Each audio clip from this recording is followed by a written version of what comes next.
Hey guys, Cam for 15 back at it with another video for you guys, back with another episode review of Fire Force. Now I am going solo for these episodes because my co-host, he decided to go to Mexico. I know if you're wondering, if you are indeed wondering, why would he be going to Mexico? What's going on in that country right now? I'm not going to judge. He's got family out there, and he said that stuff, his family is very much far away from the incidents that are currently going on in Mexico. So I don't know what the situation is over there. It's already bad enough. World's news was started off really that started off the week. And then obviously if you've been paying attention for the last 24 hours, or if you just woke up to it, you know that I'm not trying to get no damn political on this channel, but yeah, I just gotta make a mention. Gotta make a mention. It just had to happen, huh? Anyways, let's talk about other stuff. It looks like the world's gonna end in Fire Force right about now, and I missed the last two episodes. So, let's talk about it. I'm mostly gonna be talking about episode 20 mostly, which, when after I got done watching this episode, I was like, I'm gonna be very happy to talk about this episode. Episode 19 basically again sets the stage for, I guess, how this series is gonna end. So this gigantic thing, Eyeball, is overshadowing everybody, and it looks like, and the Great Cataclysm has started, right? Also, too, episode 19 is also the death of Charon, or Charon, which is the dude that we've been seeing, right? The blind guy that we've been fighting. And then we kind of also get a little bit of backstory about Hameya and how she was kind of brought into the fold of the Evangelist, which is kind of insane that way, what happened. But you can kind of just tell, like, her mental breakdown, or you could tell, like, Charon was, like, a pillar for her to keep leaning on and everything. And then once she could clearly feel Charon's death, Charon's like, "This is my time," and she's like, "No, no, no, don't go." Man explodes, right? Man's explode. Figured he would die, right? Then, like, I 100% figured he would die, but not in the way that I expected. But then this ends up leading into the scene with basically like the five pillars and everything, right? Or not the seven pillars, and what the hell's going on, right? So we basically kind of get a breakdown, it was a great scene, a breakdown of like all these, like, the pillars. Basically, I guess you can say they're central emotions, right? So one of them is madness, passivity, indifference. Looking through it, rage, destruction, fear, hate. And hate. So those are the seven emotions, with the with all these pillars and everything. And basically, as Joker and the others are breaking it down, because they're like, how the frick do we stop this and everything? We find out right now, especially this Eyeball and how everything's going crazy. Everything is all leading to despair. So basically, it seems like if everybody is thinking about despair and it's the end times and it's over, and they just think about fear and all these emotions, that the pillars obviously, I guess, embody, right? It's only strengthening the Great Cataclysm to keep going on and everything. So they basically deduce, like, if we have hope, right? Which they mentioned Shinra was the hope, right? They say, like, if we can fight with hope and we can instill these people with hope that the world can be saved, then we have an opportunity to save the world. Which, okay, you just gotta have hope. Yes, there's always hope. Always hope, even in the most limelights of things of being not okay, right? So there's that, right?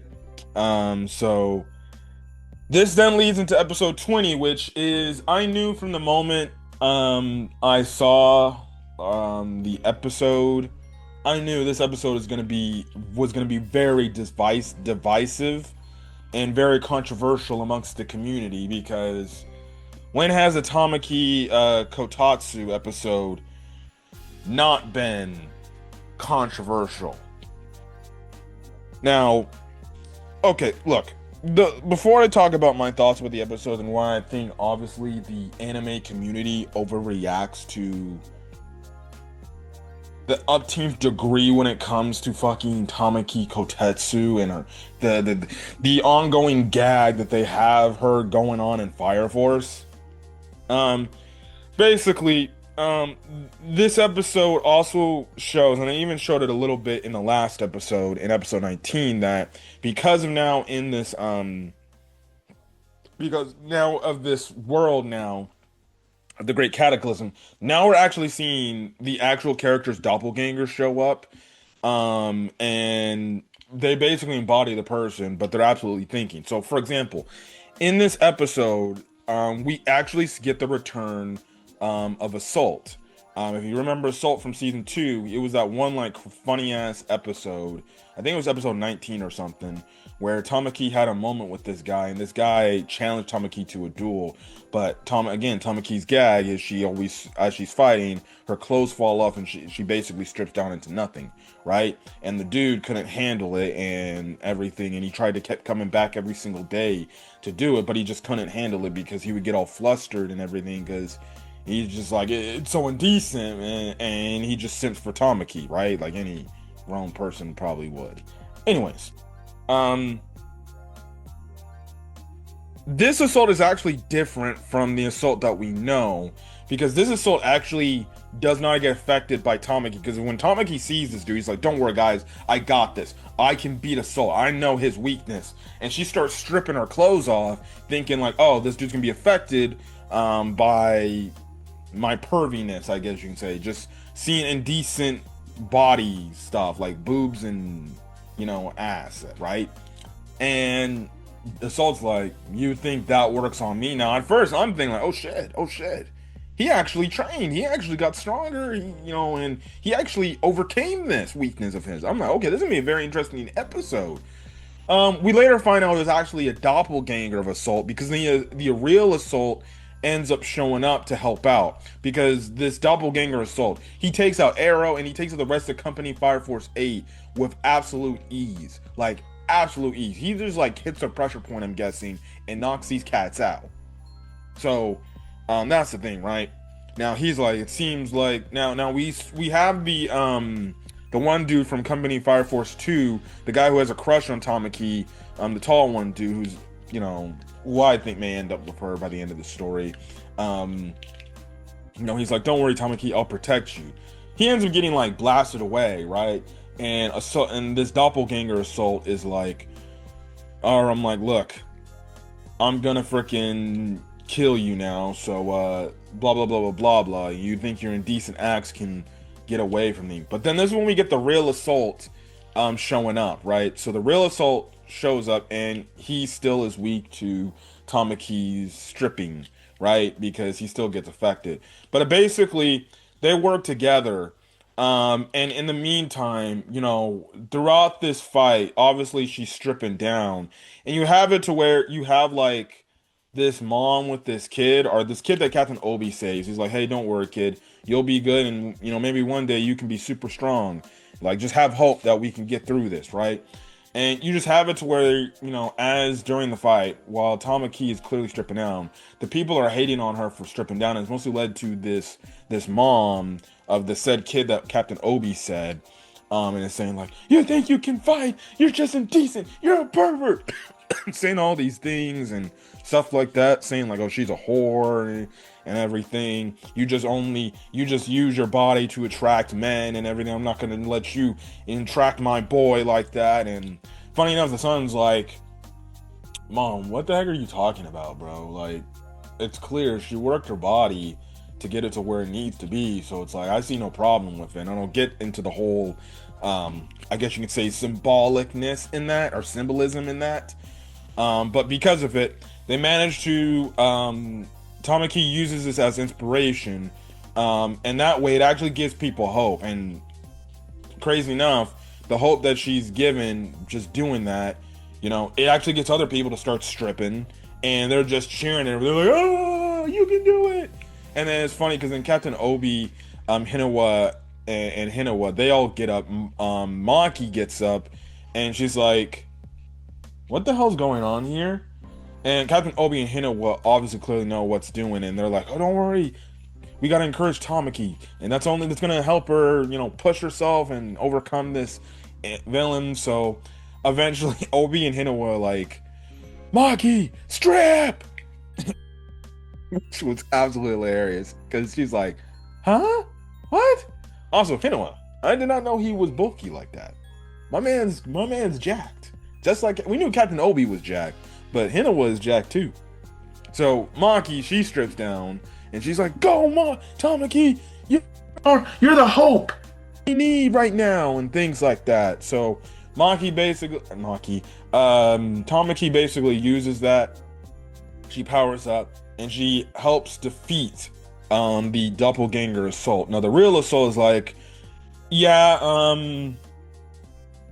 don't worry, this is the last time you'll see me. So he disappears, and I guess that's it. So yeah, now also I forgot to mention at the start of the episode, you had this insane scene, bro. So what I'm guessing, and probably the nun that we've been seeing, the nun, the pillar, the one known as the pillar, right? And we've been seeing the last few episodes of like apparent, the world used to be, our world used to be, the Fire Force world used to be our world, right?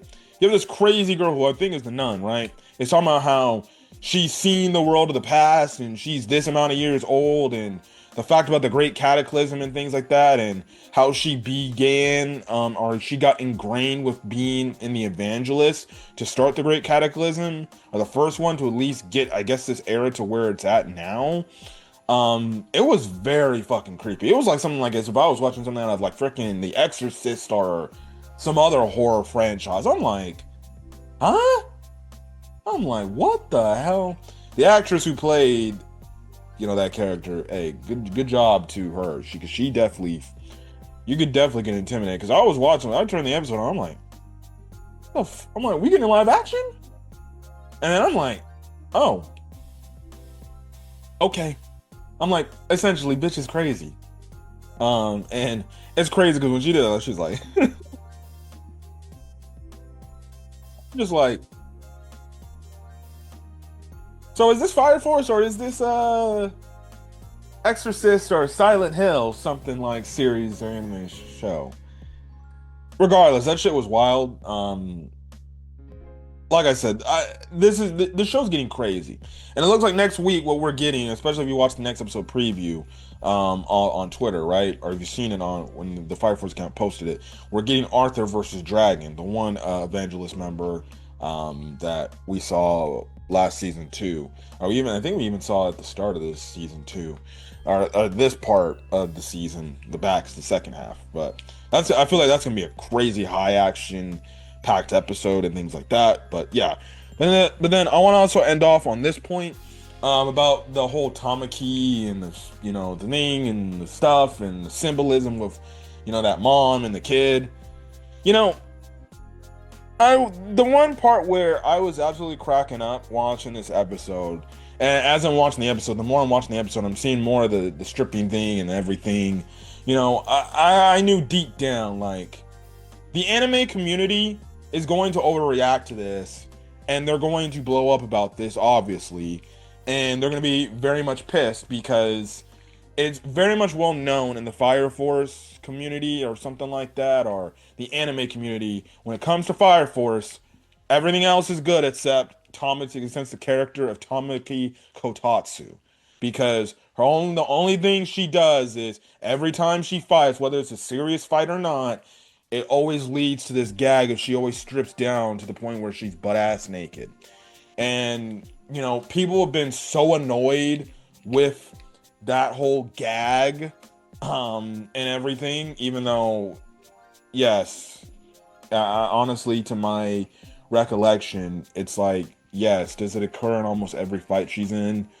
Yeah, but people get triggered for some of the most absolute nonsense.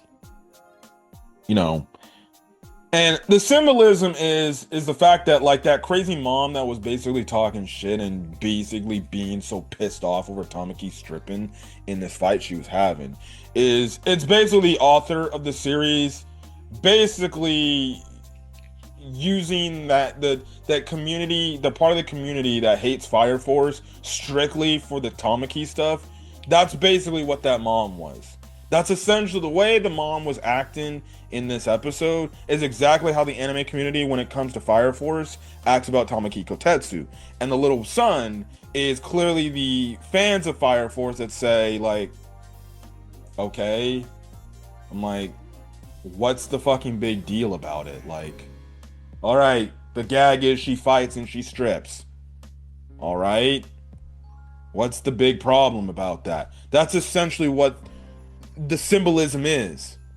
And again, I find it absolutely hilarious. And if you want to call me a hypocrite and things like that, or you want to say, oh, well, the character is 17 years old, because I saw that on Twitter too. The character's 17 years old and they're doing fan service on this character.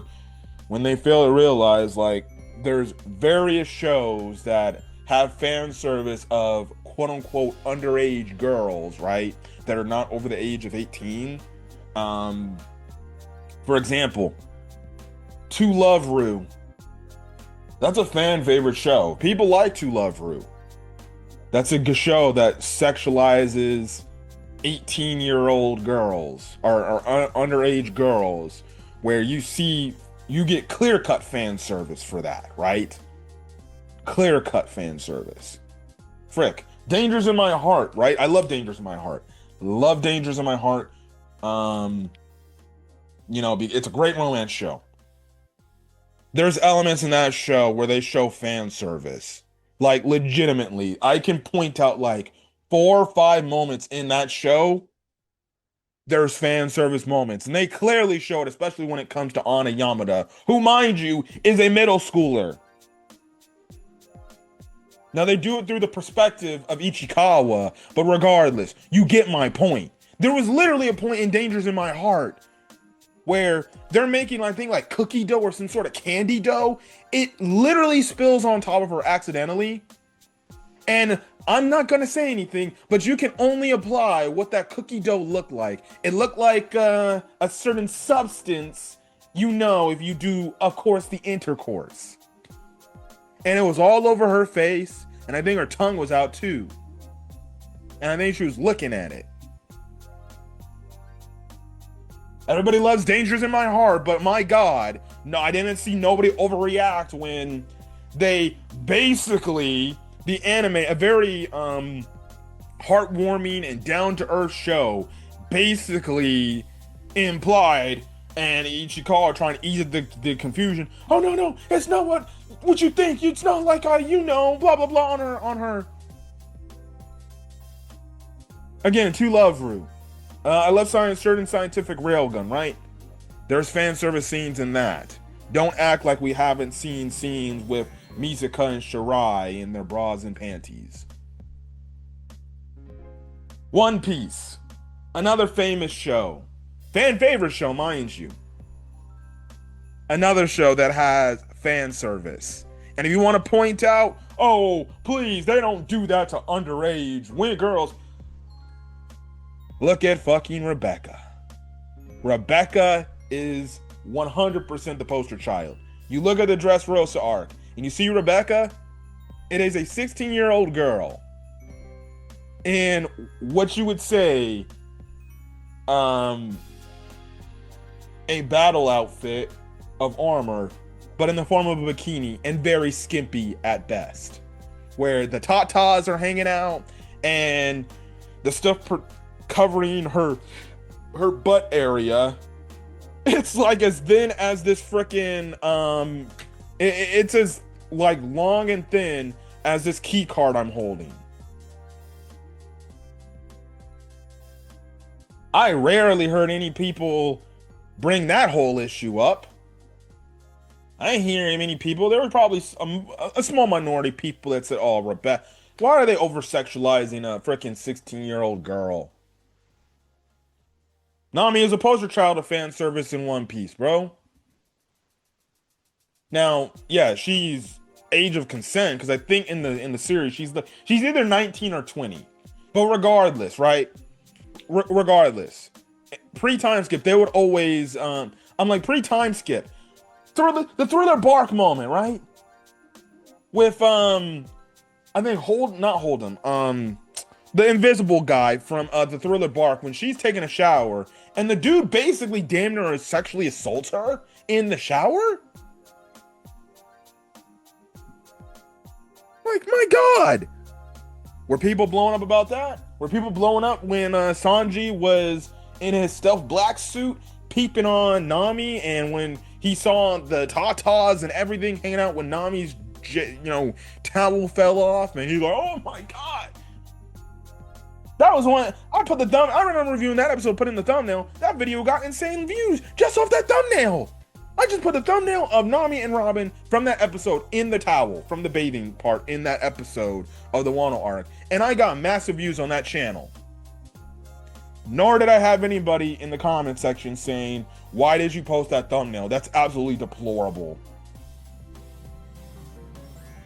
Fairy Tail, another show that's very heavy on the fan service. Yes, you have your minor, your minor community that has an issue with the fan service, and they think Fairy Tail is an overly done fan servicey show. But guess what? Most people actually do like Fairy Tail. They don't mind the fan service. They don't mind the fan service. If anything, people have more issue with Fairy Tail when it comes to the power of friendship moments. People, of course, say that the series always has every damn moment, instead of talk about the fucking fan service. They don't talk about the fan service like that because guess what? It's hot ass characters, and Lucy, Urza, Mira Jane, I need go on. You don't have no issue when you see Lucy in a bikini or Urza Scarlet in a bikini, especially if they're fighting. Right? But lo and behold, Tamaki Kotatsu. Oh my God. I'm so sick of this character. First things first, these people don't even watch Fire Force. They've never watched Fire Force. They just look at the clips. Maybe somebody who does watch Fire Force complain about the gag, and they're like, see, this is why I never watch Fire Force. And they quote unquote say they hate fan service, but yet these people turn around and watch animes that clearly have fan service in them and have no fucking problem with them. But lo and behold, when they see Tamaki Kotetsu clips on social media, these people on the anime community say, see, that's why exactly I don't watch Fire Force. I saw a tweet from a YouTube reactor who's like kind of big with My Hero Academia, right? Like, he said, like, see, this is why it's hard for me to get into freaking Fire Force. I can't watch it because of Tamaki Kotatsu scene. But I'm just like, funny. My Hero Academia does have fan service moments there too. Not as much, but they do have fan service moments. Momo is like one of the poster childs with the outfit she wears. They do like a few fan service moments. They have a fan service moment where they show the class 1A girls in the freaking hot springs while Minetta's trying to be a peeping Tom. They have a few fan service moments on Ochako. They have a fan service moment for Nejire when Deku's walking in for the school festival, and Nejire has her wearing this dress, and she's leaning over showing the tatas, and freaking Deku's like, oh my God, oh my God, oh my God. Fan service scene, right? But My Hero Academia. Just recently with freaking MHA Vigilantes, and when they did the Aizawa backstory, Midnight was wearing damn near nothing, and you can't tell me that wasn't fan service. And mind you, she's also an underage girl too. If we want to play devil's advocate to the Tamaki point. So personally, if you ask me, what are my thoughts on this? I think the people who are overreacting and complaining and shit like that about this episode, I think they're just complaining just to complain because they need something to fucking complain about, because that's all people do. See, people say they hate fan service so much, but they'll turn around and go watch an anime that they say doesn't have fan service, but they'll give you a hint of fan service in it. You're just not looking, and you're not being smart. You're not turning your brain on. But lo and behold, Tamaki Kotatsu gets in a fight, and her entire gag is, oh, she strips down like she's fucking Great Fullbuster from Fairy Tail. Personally, like I said, it's an ongoing gag where, at this point, I'm okay with it. I'm fine with it. It doesn't bother me. When you get over the fact of it's a gag and you know, okay, it's clear this is a gag. This is a trope that the author is doing. You know what? I may not like it, but it is what it is. The more you don't complain about it, the more better it is. You know what? I knew it was a gag. Does it get annoying at every point that every fight she has to be in has it to the point where she's stripping down to her bras and panties? Yes, it does get annoying, but at this point, I'm over it. Who cares? I know it. It's the gag. And typically when a Japanese author has a gag, they're going to keep repeating the gag because that's the point. Now, the author may be doing this for comedic reasons, and for some people, the comedy, it clicks. For other people, it frankly doesn't. But we live in this sensitive area where people just get overreact to things. Look, here's my stance. If you didn't like the scenes before, you never should have watched Fire Force. You probably should have put the TVs. You probably should have turned off the episode. You should have said, you know what? I'm not watching Fire Force anymore. I'm done. See, if you stopped doing it the first time she did it, fine. That's fine. But then if you're still doing this and you're the type of person that posts clips of the episode just to put on your social media page saying, see, this is why Fire Force sucks and it's irrehensible and shit like that, then maybe you need to go outside, go touch some grass, and absolutely blah blah blah. Maybe it's also people that for once in their life they just haven't touched a boob or they haven't grabbed a piece of ass. That's probably my only other reason why. Maybe that's why they're so triggered by this. But I don't know. I'm just saying what I have to say. That's just my stance. I don't think it's a big deal. So if you don't like the fact that I didn't find no issue in this, and I'm not gonna side with the mass populace of Fire Force people who don't like the series because Tamaki Kotatsu fighting scenes to the point she fights in the nude, I'm sorry. It doesn't bother me. Because guess what? I got over it. It's a gag. So, anyways, I'm gonna ask for guys. If you guys like the video, leave a like, put in the comment section your thoughts. Hit that subscribe button if you want to get more Fire Force content and things like that. And then also too, I have officially posted my first part of Resident Evil Requiem. Go check that out on the channel if you want to go see me getting scared in that game. But yeah, but anyways, I'm gonna have for guys. Catch you guys in the next video. Till then, guys, stay safe out there. Have a great rest of your day or your night or whenever you check this video. And I will catch you guys later. Till then, guys, peace.